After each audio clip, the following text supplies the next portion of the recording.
오늘 말씀 보겠습니다. 마가복음 15장입니다. 마가복음 15장 16절에서 20절 말씀입니다. 마가복음 15장 16절에서 20절 말씀입니다.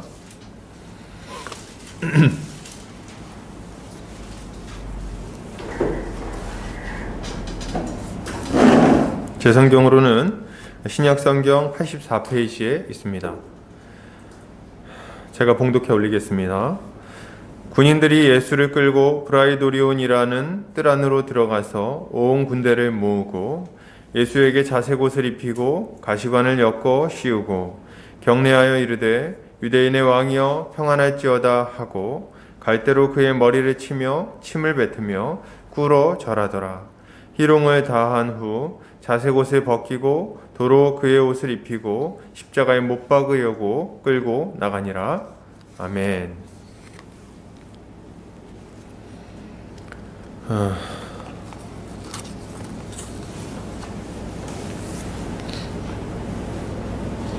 마가복음 15장 16절에서 20절까지 가시관을 쓰신 평강의 왕이라는 제목으로 말씀을 보도록 하겠습니다.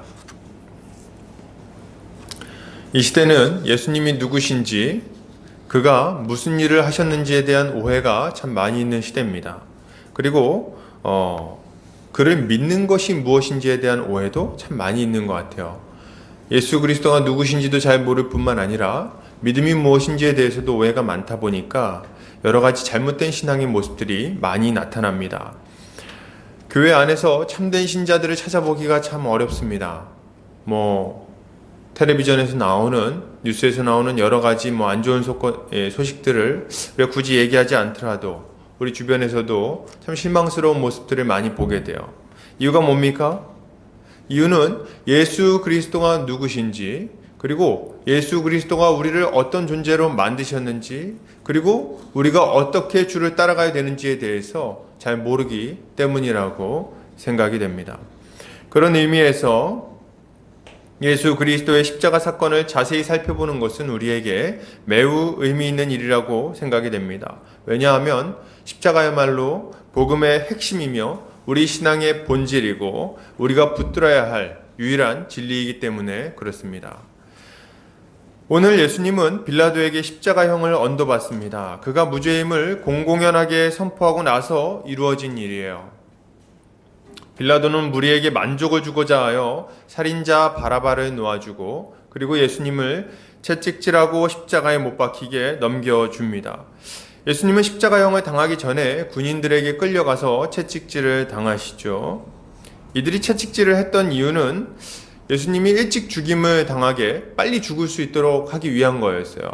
원래 십자가형이라는 것은 단기간에 죽이는 형벌이 아닙니다. 십자가형은 사람을 이 나무 십자가 위에 못 박아서 매달아 놓은 다음에 진이 빠지도록 오랜 시간 매달아서 결국에는 숨이 막혀서 죽게 만드는 아주 잔인한 형벌이에요.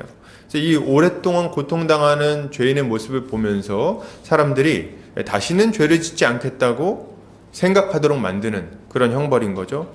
근데 이제 기록에 보면 어떤 사람들은 4일 동안이나 거기 매달려서 살아 있었다 그래요. 4일 동안.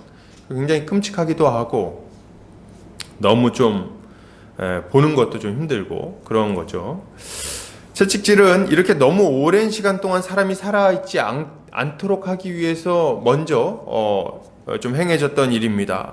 그래가지고 십자가에 달기 전에 먼저 채찍을 때렸는데 거의 죽을 정도로 때리는 거예요. 그래서 달렸을 때 빨리 죽을 수 있도록, 최대한 빨리 죽을 수 있도록 어떤 면에서는 좀 자비라고 볼 수도 있을 것 같습니다.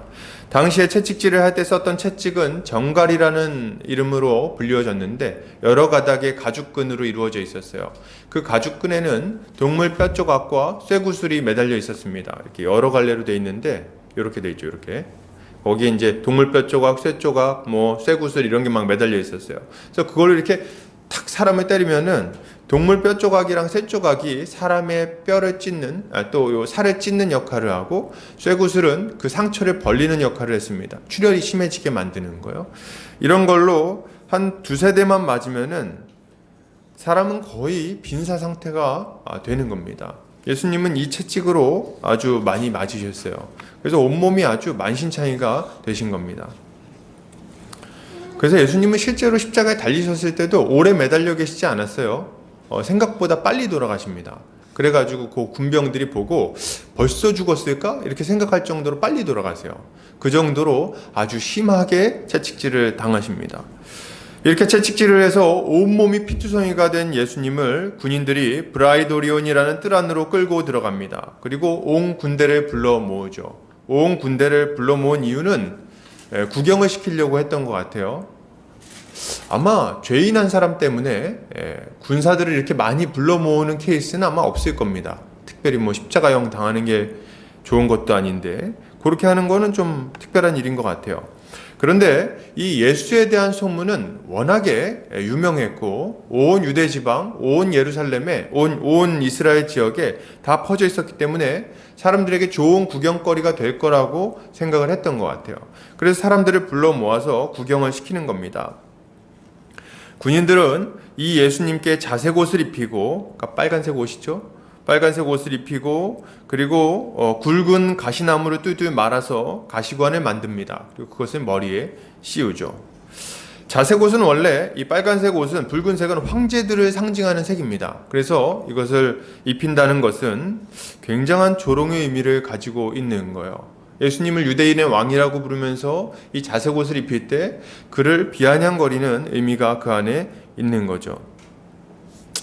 이게 원래 빨간색이어서 붉은 것인지 아니면 예수님의 피가 그 천에 물들어서 빨갛게 됐는지는 알 수 없을 정도로 아주 굉장히 비참한 상태가 여기서 지금 나타나고 있는 겁니다.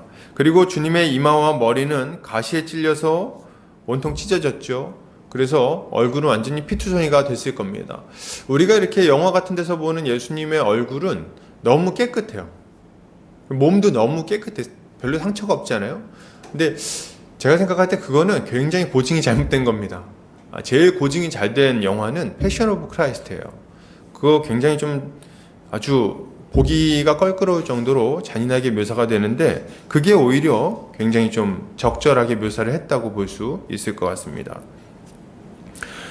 군인들은 이런 상황에서 예수님께 경례를 하면서 소리를 지릅니다. 유대인의 왕이여 평안할지어다. 이거 공동 번역에서는 유대인의 왕이여 만세! 막 이렇게 외치고 있는 거예요. 그리고 그 앞에 절을 합니다. 머리를 갈대로 때리고 얼굴에 침을 뱉으며 조롱하죠. 그리고 나서 이제 옷을 다시 벗기고 예수님을 끌고 십자가에 못 박기 위해 나가는 거예요. 이게 지금 오늘 본문에 등장하는 장면인데 굉장히 잔인하고 끔찍하다는 생각을 지울 수가 없습니다. 패션 오브 크라이스트에서 이 장면을 참 잘 재현해 놨는데요. 이런 잔인한 장면들 때문에 이 영화의 장르가 호러로 지정됐다는 것은 참 웃기고도 슬픈 일이에요. 우리는 오늘 이 장면을 다시 한번 주의 깊게 살펴봄으로써 예수님이 누구신지, 그가 어떤 일을 하셨는지, 그리고 우리가 그분에게 어떻게 반응해야 될 것인지를 생각해 보도록 하겠습니다. 예수님은 누구실까요? 예수님 누구십니까? 이렇게 여기서 고난당하시는 이분, 이 예수란 이름을 가지고 있는 유대의 청년은 도대체 누굽니까? 이 사람 누구이기에 이런 일을 지금 여기서 겪고 있냐는 거예요. 왜 이런 일이, 이 사람이 겪은 이런 일이 2000년이나 지나서 우리에게까지 들려오게 되는 겁니까? 오늘 본문에서 군인들은 예수께 경례하면서 큰 소리로 외칩니다. 유대인의 왕이여 평안할지어다. 이렇게 외치고 있습니다. 유대인의 왕이여 평안할지어다. 물론 이것은 조롱하는 행위였지만 이렇게 직접적으로 이 병사의 발언이 성경에 기록된 것은 이유가 있습니다. 이유가 뭘까요? 바로 이 말 안에 예수 그리스도가 어떤 분이신지에 대한 그 정체성이 분명히 들어있기 때문에 그렇습니다. 예수님은 누구십니까? 예수님은 유대인의 왕이세요. 온 세상을 구원하기 위해 유대의 다윗의 후손으로 오실 것이라 예언되었던 참된 왕이십니다. 온 세상에 참된 평강을 주기 위해 이 땅에 오신 영원한 왕이라는 거예요. 누가요? 예수님이 바로 그런 분이십니다. 이사야 선지자는 예수님이 오실 것을 미리 보고 이렇게 예언을 했어요. 이사야서 9장 6절에서 7절입니다. 주보 뒷면을 보시면 되겠어요. 이는 한 아기가 우리에게 낳고 한 아들을 우리에게 주신 바 되었는데 그의 어깨에는 정사를 메었고 그의 이름은 기묘자라 모사라 전능하신 하나님이라 영존하시는 아버지라 평강의 왕이라 할 것임이라. 그 정사와 평강의 더함이 무궁하며 또 다윗의 왕좌와 그의 나라에 군림하여 그 나라를 굳게 세우고 지금 이후로 영원히 정의와 공의로 그것을 보존하실 것이라. 만군의 여호와의 열심히 이를 이루시리라. 아멘. 예수님을 뭐라고 묘사하고 있나요? 한 아기가 태어날 거라고 말하고 있어요. 한 아기가 태어났는데 이 아기는 어떤 아기입니까? 보통 아기가 아니죠. 그의 어깨에는 정사를 메었고, 정사를 맸다 이건 뭡니까? 그가 우리를 통치하게 된다는 것을 말하고 있는 거예요. 그가 온 세상을 통치할 것이다. 우리를 통치할 것이다. 이런 말이죠. 그리고 그의 이름은 기묘자라 모사라 이렇게 말하고 있어요. 이것은 어떤 의미입니까? 기묘하다 뭐 할 때 그런 기묘인가요? 이거는 경이로운이라는 의미를 가지고 있어요. 기묘라는 뜻은. 그래서 경이로운 조언자 혹은 위대한 스승이라는 의미를 가지고 있습니다. 또한 그는 전능하신 하나님, 영존하시는 아버지, 평강의 왕이라고 불림을 받을 것이라고 예언을 하고 있는 거예요. 그가 이런 분이라고 이야기를 하는 거죠. 이게 이 아이에게 붙이고 있는 수식어들입니다. 특별히 우리가 주목해서 보고 싶은 수식어는 바로 평강의 왕이라는 수식어예요. 그는 사단의 나라를 부수고 다윗의 왕좌를 견고하게 하심으로 우리에게 평강을 가지고 오시는 분이신 거예요. 여러분, 예수께서 우리에게 평강을 가지고 오셨습니다. 어떻게 해요? 우리를 다스리고 있는 사단의 권세를 완전히 박살내고 우리에게 자유를 가지고 오신 거예요. 그리고 우리를 공의로 다스려 주심으로 우리가 하나님 나라의 복을 이 땅에서 풍성히 누리도록 만들어 주시는 겁니다. 그것은 이미 시작되었고 장차 완성되게 될 거예요. 이사야 선지자는 그가 할 일에 대해서, 이 땅에 와서 할 일에 대해서 42장에서 좀 더 구체적으로 묘사합니다. 이사야 42장 1절에서 4절입니다. 내가 붙드는 나의 종, 내 마음에 기뻐하는 자, 곧 내가 택한 사람을 보라.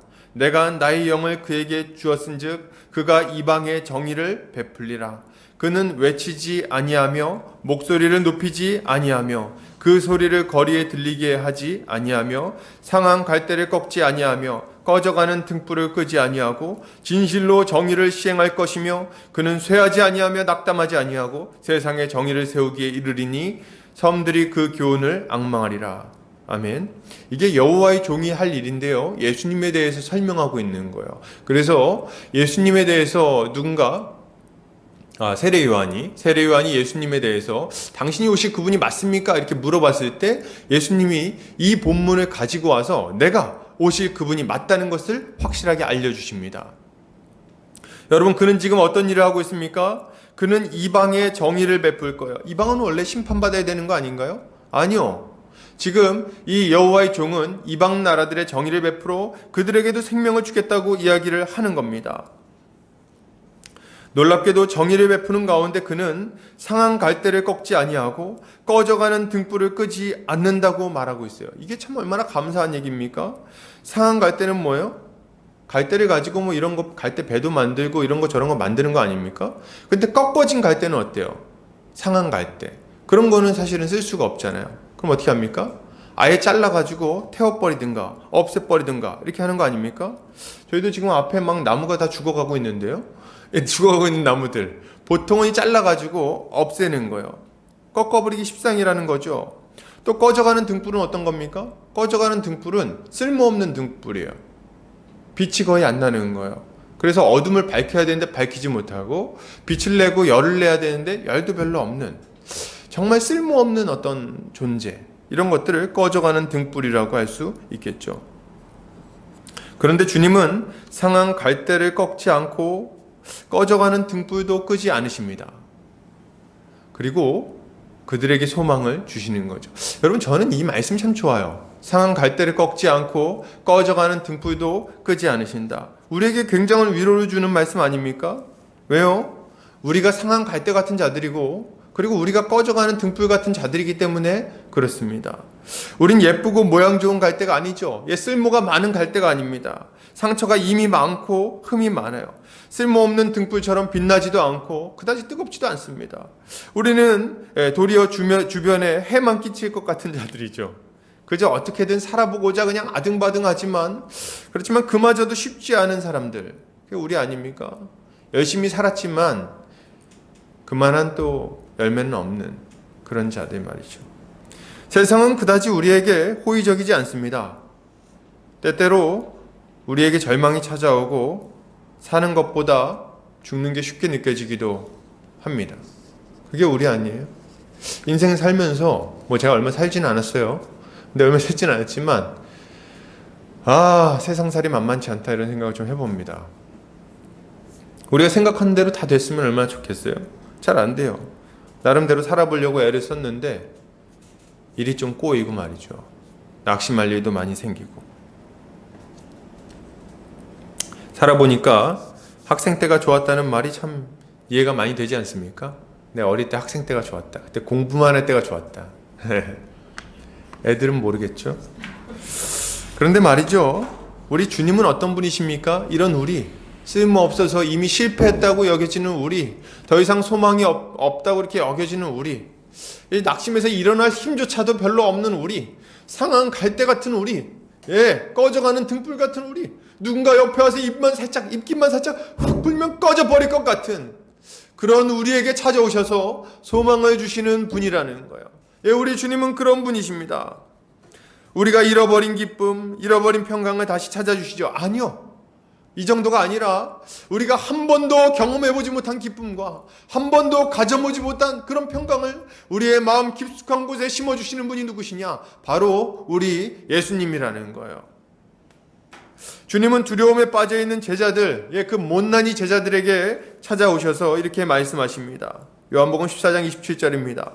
평안을 너희에게 끼치노니 곧 나의 평안을 너희에게 주노라. 내가 너희에게 주는 것은 세상이 주는 것과 같지 아니하니라. 너희는 마음에 근심하지도 말고 두려워하지도 말라.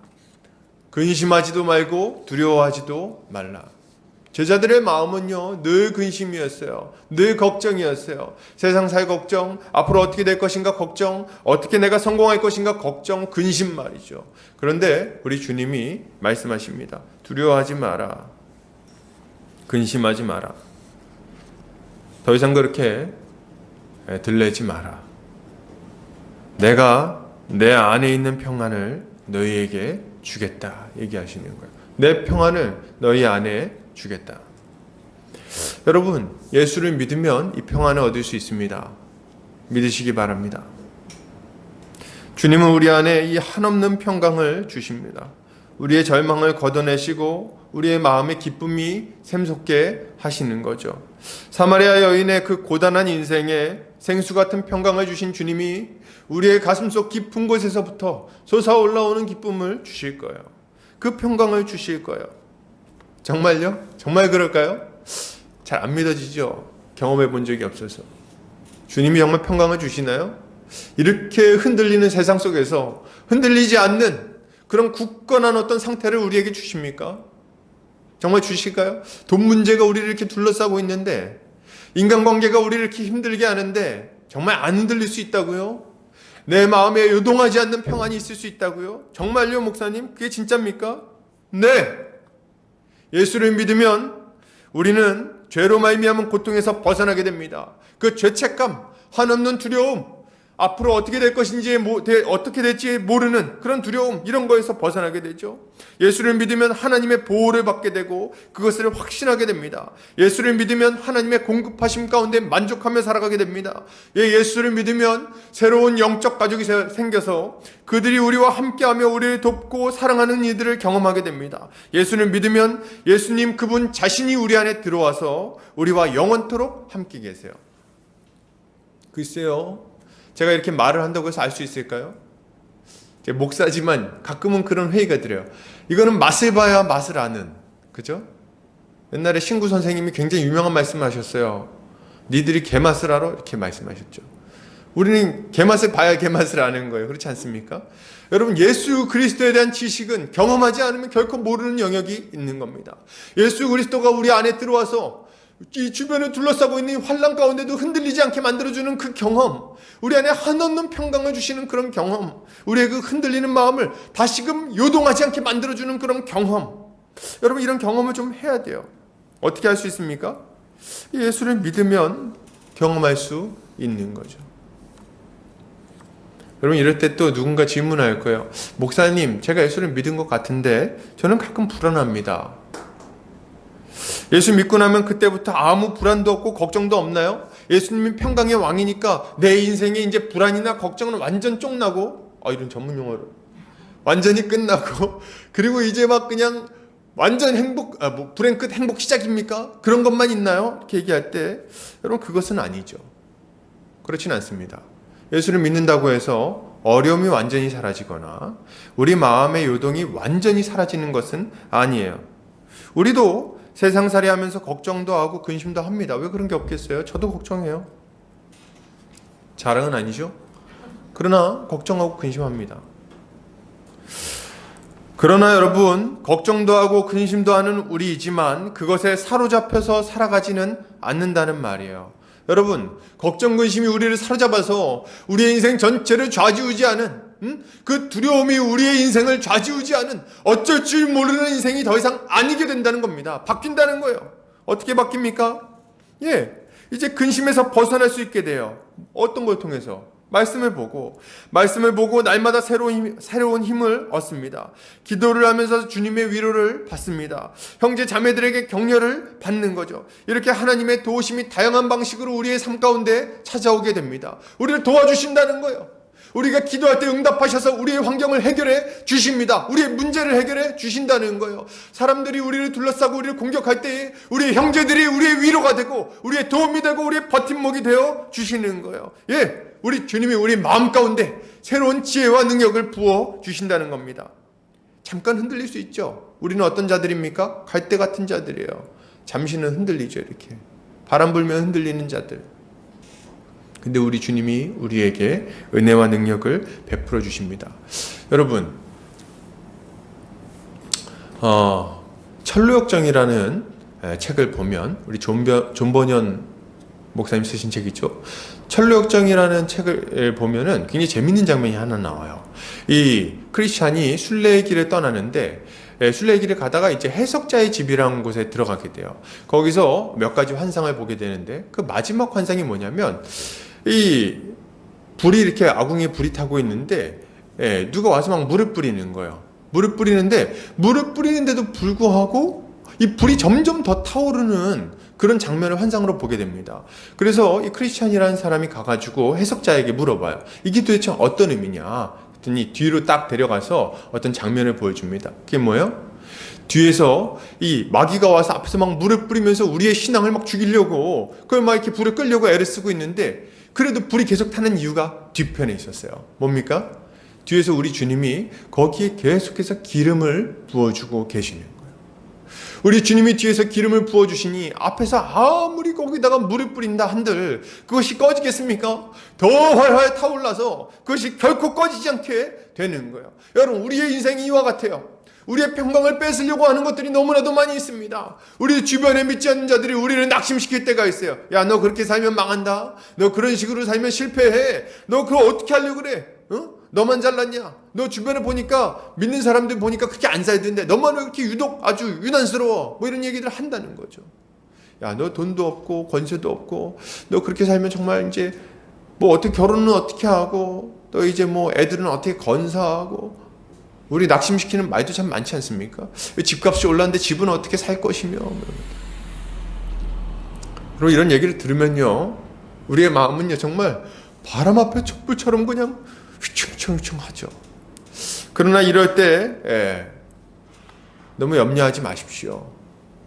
우리 주님이 우리를 도와주시지 않습니까? 우리의 믿음이 곧 꺼질 것 같은데도 꺼지지 않는 이유가 뭐예요? 우리 주님이 그럴 때마다 우리 형제 자매들을 통해서 우리를 격려해주고 또 말씀을 통해서 우리의 믿음을 붙돋아주기 때문에 그렇습니다. 이 평강의 왕이신 예수 그리스도께서 우리 안에 강한 확신으로 역사해 주시는 거예요. 그렇기 때문에 우리는 이 어려운 상황 속에서도 평강을 누릴 수 있는 거죠. 할렐루야. 우리 주님이 우리에게 이런 평강을 주신다는 것을 믿으시기를 바랍니다. 자, 그러면 예수님은 어떻게 우리에게 이 평강을 가지고 오신 겁니까? 예수님이 평강의 왕인 건 알겠어요. 우리 인생에 평강을 주시는 건 알겠어요. 또 어떻게? 우리는 죄인 아닙니까? 우리는 하나님과 원수된 자들이잖아요. 하나님 말씀에 순종하지 않고 온갖 종류의 죄를 짓고 살던 자들 아닙니까? 말도 진짜 세상 말로 정말 더럽게 안 듣죠. 그게 우리 아닙니까? 얼마나 안 듣습니까? 얼마나 말을 안 들어요. 말 좀 들으라고 해도 진짜 안 들어요. 근데 어떻게 우리가 평강을 누릴 수 있는 겁니까?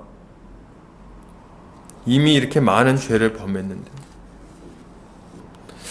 오늘 예수님이 당하고 있는 채찍질과 조롱은 하나님이 이스라엘 민족들에게 하신 말씀을 좀 생각나게 합니다. 에스겔서 5장 15절이에요.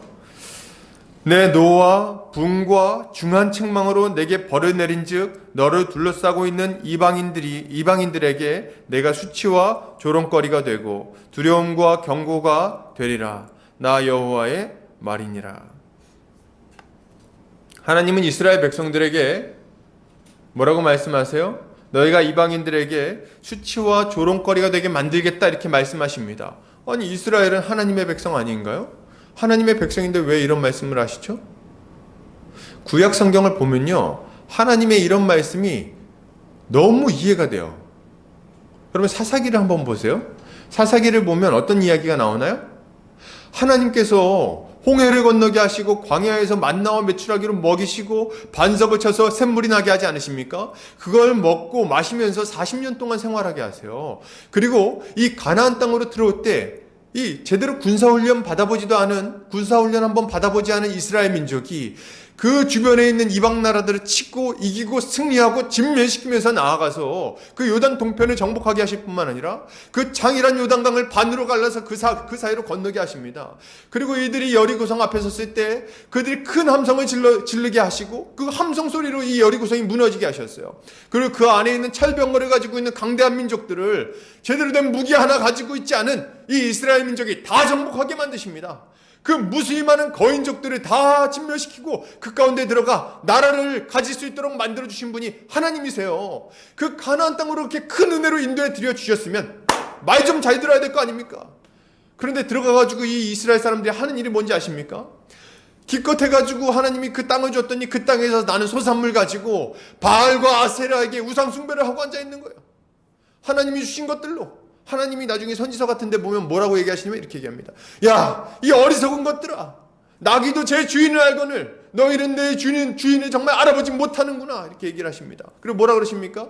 야, 너네가 바알에게 우상 숭배하며 드리는 금과 은을 누가 줬는지 아냐? 그것도 내가 준 거야 이렇게 말씀을 하세요. 얼마나 답답하시면 그런 얘기를 하십니까? 10번이나 하나님을 거역합니다. 10번이나 하나님을 시험해요. 바알과 아세라를 막 숭배해가지고 하나님 치십니다. 근데 막 괴로워하면서 또 하나님 용서해주세요. 다시는 안 그럴게요. 막 이렇게 합니다. 그때 하나님 봐주시죠. 그래서 또 거기 구해주세요. 사살해 보내서. 그럼 또 바알과 아세라를 막 숭배합니다. 또 이방민족이 때리죠. 그래서 또 하나님 잘못했어요. 또 건져주시죠. 또 똑같은 짓을 합니다. 이거 5번을 반복해요. 5번이 뭐야? 더 반복하는 것 같은데? 사사기 내내 이 짓을 합니다. 사사기 내내. 여러분, 이들이 그렇게 아주 완악한 짓을 하고 나중에 다윗과 솔로몬 이후로 이제 왕정이 시작되지 않습니까? 그 이후엔 달라지나요? 똑같아요. 솔로몬 이후로 계속해서 또 범죄합니다. 그렇게 범죄하는 자들에게 뭐라고 말씀하시는 거예요? 이렇게 말씀하시는 거예요. 야, 너네가 그런 식으로 내 노와 분을 이렇게 그냥 불러일으켜 너네들 가만두지 않겠다. 중한 책망으로 내게 벌을 내릴 것이고 이방인들에게 수치와 조롱거리가 되게 만들겠다 얘기하십니다. 하나님이 오래 참으세요. 오래 참으시는데 이제 그게 이제 절정을 넘어선 거죠. 그래서 이렇게 말씀을 하시는 겁니다. 야, 제가 뭐 이거를 묘사하려고 그러면 할 얘기가 많아요.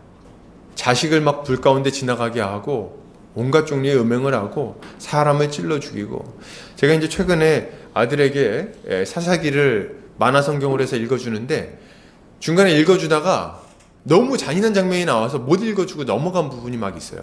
레위인의 천미야기 뭐 이런 거는 애들한테 못 읽어줄 지경입니다. 너무 잔인해요. 그런 일들이 이스라엘 가운데 막 많이 있었어요. 그래서 하나님이 이런 심판을 말씀하시는 거죠. 너희가 이방인에게 수치와 조롱이 되게 하겠다.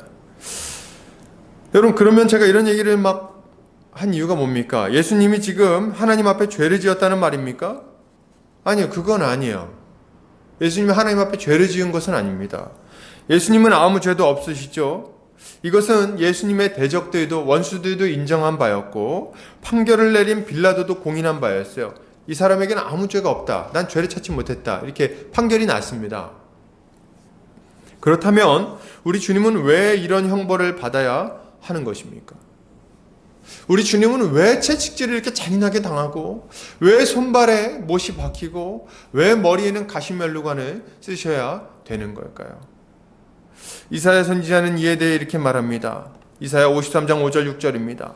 그가 찔림은 우리의 허물 때문이요 그가 상함은 우리의 죄악 때문이라. 그가 징계를 받음으로 우리는 평화를 누리고 그가 채찍에 맞음으로 우리는 나음을 받았도다. 우리는 다 양 같아서 그릇 행하여 각기 제 길로 갔거늘 여호와께서는 우리 모두의 죄악을 그에게 담당시키셨도다. 이게 무슨 말입니까? 그가 받은 징계는 자신의 죄 때문이 아니라 우리의 죄 때문이라고 말하고 있는 거예요.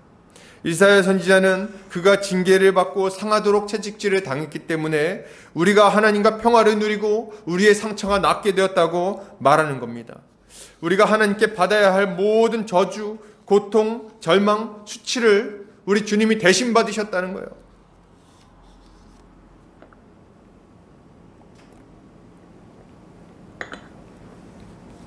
어떤 분들은 예수가 실패했다고 말합니다. 예수는 우리를 구원하려고 했지만 실패했다. 완성 못 시켰다. 그래서 새로운 구원자가 필요하다고 말합니다. 거짓말이에요, 여러분. 거짓말. 예수님이 여기서 이렇게 채찍질 당하고 고난을 받지 않으셨다면 우리의 죄의 대가는 결코 지불될 수 없었을 거예요. 여러분, 우리의 삶을 한번 돌아보세요. 우리의 삶을 한번 잘 살펴보세요. 주님이 받으신 모든 형벌은 원래 우리가 받아야 마땅한 형벌입니다. 우리는 악한 것을 즐기는 자죠. 하나님이 아닌 우상을 섬겼고 우상에게 절했습니다. 하나님께 드려야 마땅한 경배를, 물질을, 이름 모를 점쟁이와 귀신 들린 자에게 갖다 바쳤고 또 이웃을 사랑하지도 않았습니다. 부모에게 불순종하고 이웃의 것을 탐내고 이웃의 뒤를 치고 이웃의 것을 빼앗고 거짓을 말하고 탐욕스럽고 음란하게 살았던 것이 우리의 모습이죠. 예. 사람들이 주변에서 뭐 얘기할지 모르겠어요. 정말 법 없이도 살 사람이야. 아니, 우리 마음은 우리가 잘 알지 않습니까? 우리 상태는 우리가 잘 알지 않습니까? 얼마나 음란하고 얼마나 완악하고 얼마나 패역한지 우리도 알고 하나님도 아시는 거예요. 여러분, 주님은 왜 온몸에 채찍질을 당해야 됐나요? 우리의 마음대로 몸을 던져 방탕한 삶을 살았기 때문에 그렇습니다. 예, 우리가 온몸을 던져서 불순종의 삶을 살았기 때문에 우리 주님이 온몸에 채찍질을 당하셔야 되는 거예요. 왜 우리 주님의 손과 발에 못이 박혀야 됩니까? 이웃을 쳐서 넘어뜨렸던 우리의 손과 악으로 달려가기 빨랐던 우리의 발 때문에 그렇습니다. 예, 왜 우리 주님은 가시면류관을 쓰셔야 되죠? 하나님을 대적하고 악한 꾀를 내며 교만하게 살았던 우리의 악한 이성 때문에 그런 것 아닙니까? 하나님께 불순종하기를 즐겨하고 어떻게 하면 불순종할 것인지를 고민했던 그 악한 꾀 때문에 우리의 머리에 박혀야 될 이 가시면류관이 우리 주님의 머리에 씌워지게 된 겁니다. 주님이 받으신 모든 고난은 원래 우리가 받아야 되는 거예요. 눈에는 눈, 이에는 입니다, 여러분. 악한 일을 계획하던 우리의 머리에 가시관을 씌우고 악으로 빨리 달려가 악을 행했던 우리의 손과 발에 못이 박히고 그리고 불순종해 인이 박힌 우리의 온몸에 채찍질을 가했어야 되는 거죠. 그러니 무슨 말을 할 수 있겠습니까? 이 모든 우리의 불순종의 대가를 우리 주님께서 대신 지불하심으로 우리는 이 모든 형벌에서 자유함을 얻을 수 있는 거예요. 할렐루야. 이걸 믿으시기를 바랍니다. 여러분, 이것이 우리 주님이 우리에게 평강을 주기 위해 행하신 일입니다. 우리는 평강에 어울리는 사람들이 아니에요. 그런데 어떻게 평강을 누릴 수 있게 됐나요? 예수께서 우리의 모든 죄의 대가를 지불하셨기 때문에 그런 거죠. 우리는 예수를 믿음으로 이 예수 그리스도의 형벌대속적 죽음을 믿음으로 평강을 얻을 수 있습니다. 그러므로 먼저 우리는 우리의 죄를 하나님 앞에 회개해야 되겠어요. 회개해야 되겠어요. 그리고 이 예수를 믿어야 됩니다. 주님이 맞으신 채찍질이 나로 인한 것임을 인정하고 그 앞에 엎드려서 은혜를 구해야 되는 거죠. 만약 우리를 위해서 형벌을 받으신 예수 그리스도를 진실로 믿는다면, 여러분 진실로 믿는다면 우리 주님은 우리에게 성령을 보내주실 거예요. 그리고 이 성령은 우리를 예수 그리스도와 연합하게 하실 것이고 예수 그리스도 안에 있는 이 모든 복락을, 이 모든 공로를 우리의 것으로 만들어 주실 겁니다. 그리고 그로 말미암아 완전한 평강을 얻게 되겠죠. 또한 이미 믿는 자들은 이 예수 그리스도께서 우리를 위해 받으신 이 고난을 생각하며 다시 한번 깊은 평강을 누릴 수가 있습니다. 왜요? 그의 고난을 생각하면 우리의 죄가 사해졌음을 다시 한번 깊이 확신할 수 있게 되기 때문에 그렇습니다. 로마서 5장 8절을 한번 읽어볼까요? 우리가 아직 죄인 되었을 때에 그리스도께서 우리를 위하여 죽으심으로 하나님께서 우리에 대한 자기의 사랑을 확증하셨느니라. 그런데 이러한 우리의 확신과 평강이 또 흔들릴 때가 있습니다. 예수님이 우리를 구원하셨다는 걸 아는데도 불구하고 이거 믿고 이제 구원 받았는데도 흔들릴 때가 있어요. 언제요? 죄를 지으면 흔들려요, 여러분. 죄를 지으면. 이렇게 큰 은혜를 받았는데도 불구하고 또 죄를 짓다니. 야, 난 정말 구제불능이구나. 야, 내가 하나님한테 그렇게 큰 은혜 받았는데 또 죄를 졌어. 또 우상 숭배했어. 또 내가 돈을 탐했어. 또 내가 음란하게 행했어. 아이고, 나는 이제 틀렸구나. 이거 참 괴로운 일이에요, 여러분. 그죠? 너무 괴로운 일입니다. 우리를 낙심시킬 뿐만 아니라 우리 안에 심판에 대한 강한 두려움을 가지고 오기도 해요. 여러분, 이게 재밌죠? 하나님이 우리를 예수 그리스도의 십자가로 구원하셨다 그랬는데 또 죄를 짓잖아요? 또 두려워요. 또 두렵다 이거예요. 또 두렵다. 그래서 우리에게 뭐가 필요합니까? 우리가 받은 은혜를 계속해서 다시 생각하는 게 필요한 거예요. 이런 흔들리는 우리를 위해서 하나님은 이런 말씀을 주십니다. 로마서 5장 9절에서 10절이에요. 그러면 이제 우리가 그의 피로 말미암아 의롭다 하심을 받았으니 더욱 그로 말미암아 진노하심에서 구원을 받을 것이니 곧 우리가 원수 되었을 때에 그의 아들의 죽으심으로 말미암아 하나님과 화목하게 되었은즉 화목하게 된 자로서는 더욱 그의 살아나심으로 말미암아 구원을 받을 것이니라. 아멘. 여러분, 이걸 믿으시기 바랍니다. 무슨 말이에요?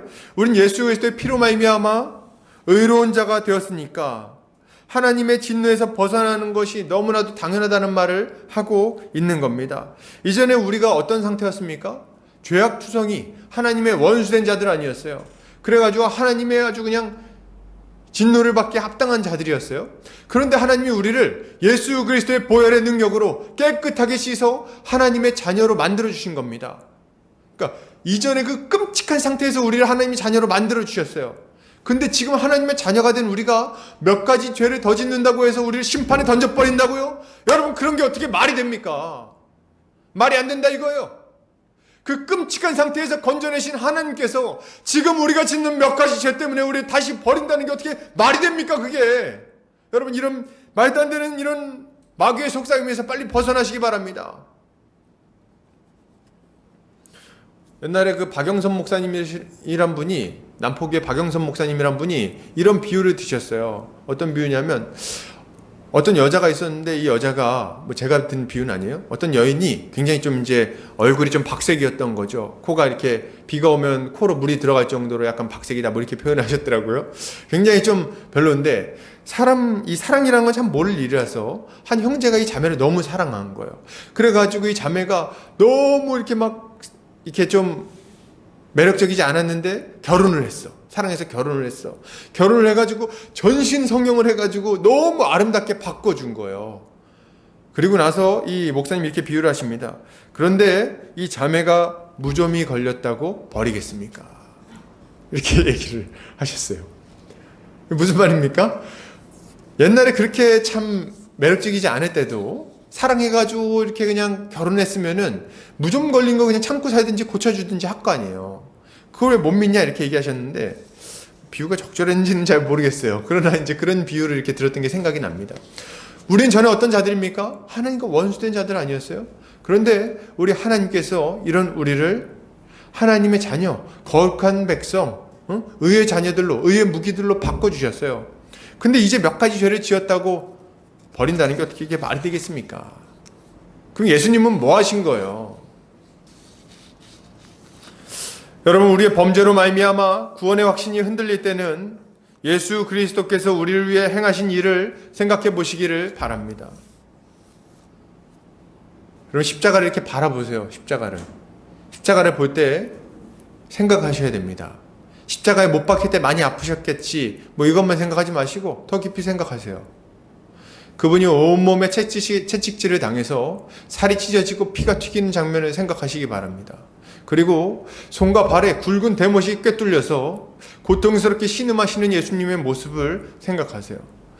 머리에 가시면류관이 씌워지며 머리 가죽이 다 찢어지는 그 장면을 눈으로 보시기를 바랍니다.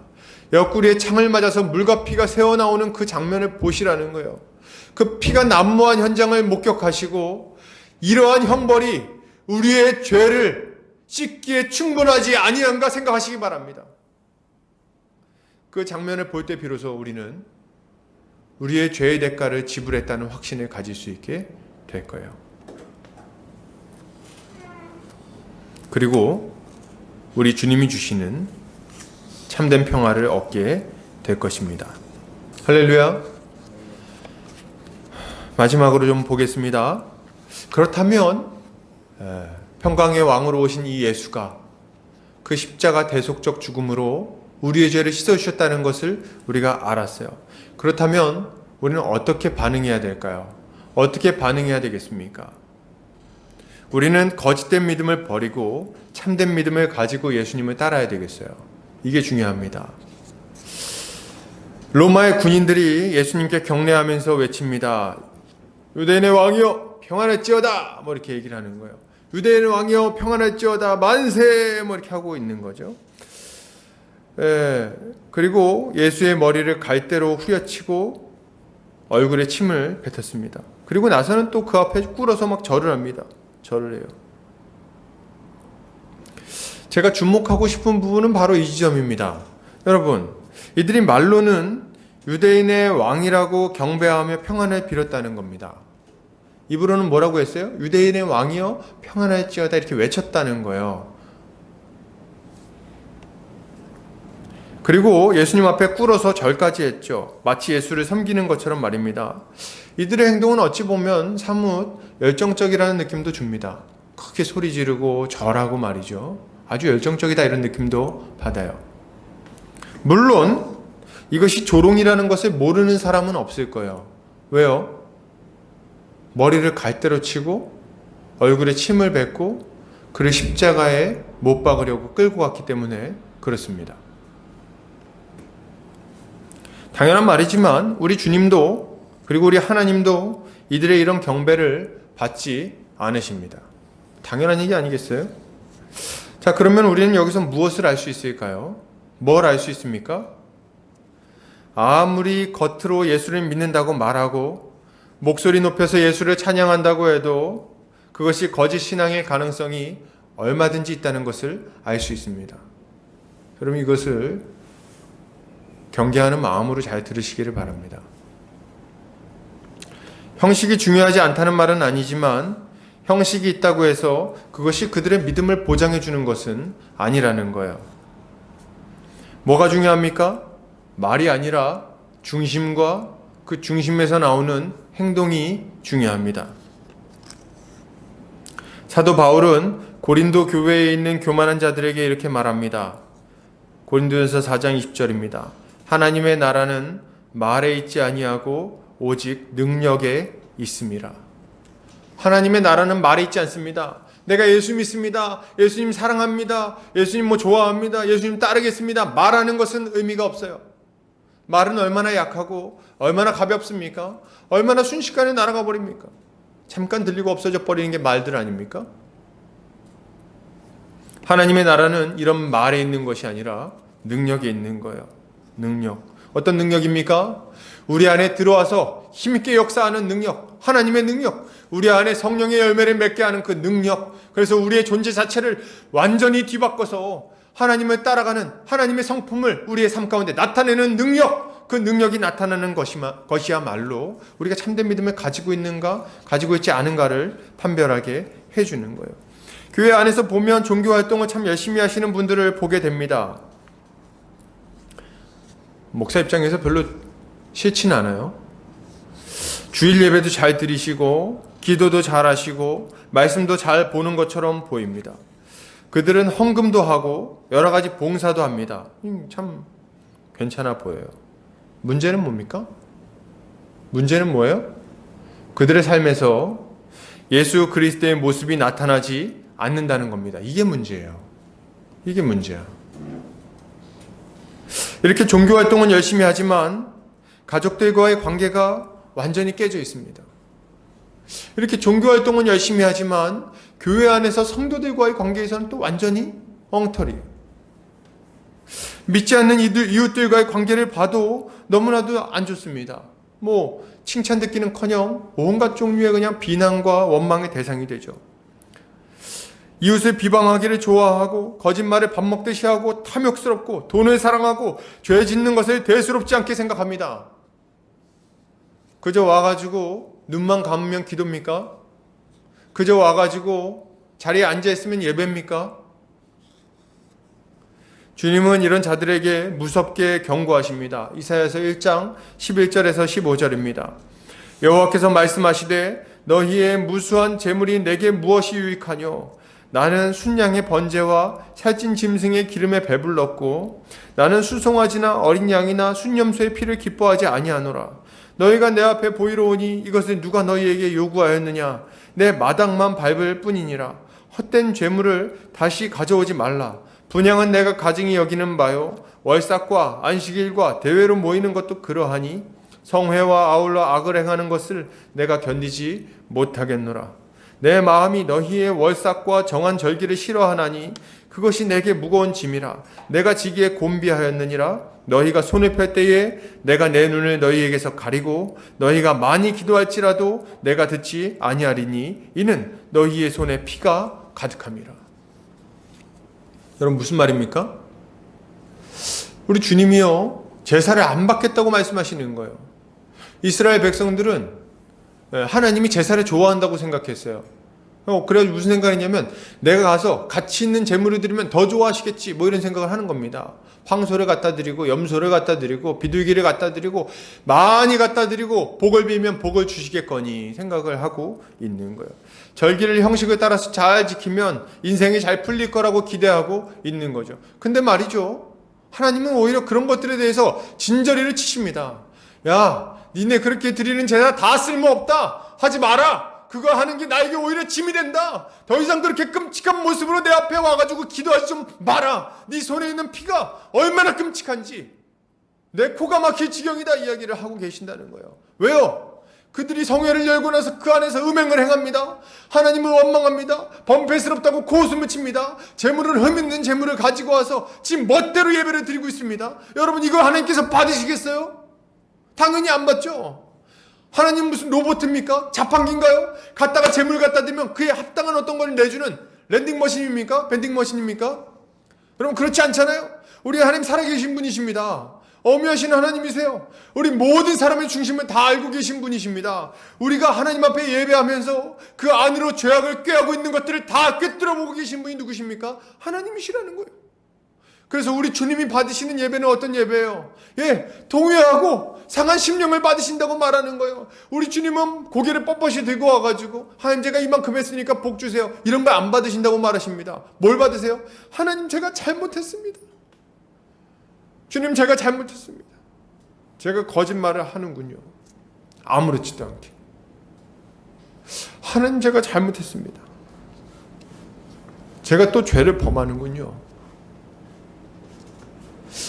오히려 이런 것들을 슬퍼하면서 비통해하고 애통해하면서 하나님 앞에 나오는 것을 기대하고 계시다는 거예요. 말이 뭐가 중요합니까? 와가지고 손 모으는 게 뭐가 그렇게 중요하겠어요? 우리의 마음이 낮아지지 않고 우리의 마음이 하나님을 찾지 않는다면 이런 형식이 뭐가 중요하겠습니까? 그러나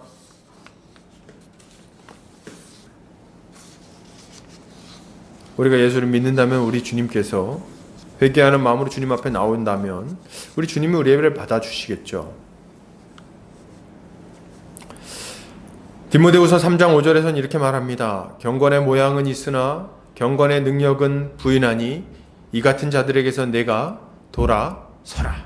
얘기하고 있어요. 돌아서라. 그럼 돌아서세요. 잘못된 신앙의 모습에서는 빨리 돌아서야 되겠습니다. 언제까지 탑돌이를 하고 있으시겠어요? 언제까지 백일치성을 드리겠습니까? 근데 그거 하는 날은 이제 끝났어요. 예수 그리스도 그 십자가 복음을 믿고 애통하는 마음으로 주님 앞에 나오시기를 바랍니다. 회개하는 심령으로 주님 앞에 서시기를 바랍니다. 하나님의 은혜를 좀 간절히 좀 구하시기를 바랍니다. 하나님께서 우리를 불쌍히 여겨주셔서 우리의 심령 가운데 새로운 은혜를 주시기를 좀 구하세요. 우리의 삶을 바꾸게 해달라고 좀 간절히 좀 구하세요. 그러면 우리 주님이 받으실 거예요. 우리 주님은 간절히 주님을 찾는 자들에게 찾게 될 것이라고 약속하십니다. 두드리라, 그리하면 열릴 것이다. 찾아라, 그러면 찾을 것이다. 우리 주님의 약속을 믿으시기를 바랍니다. 우리 주님이 우리의 마음 가운데 찾아오셔서 우리와 함께 하시고 우리와 함께 먹고 마시고 우리의 인생을 완전히 뒤바꾸어 복된 인생으로 바꾸어 주실 거예요.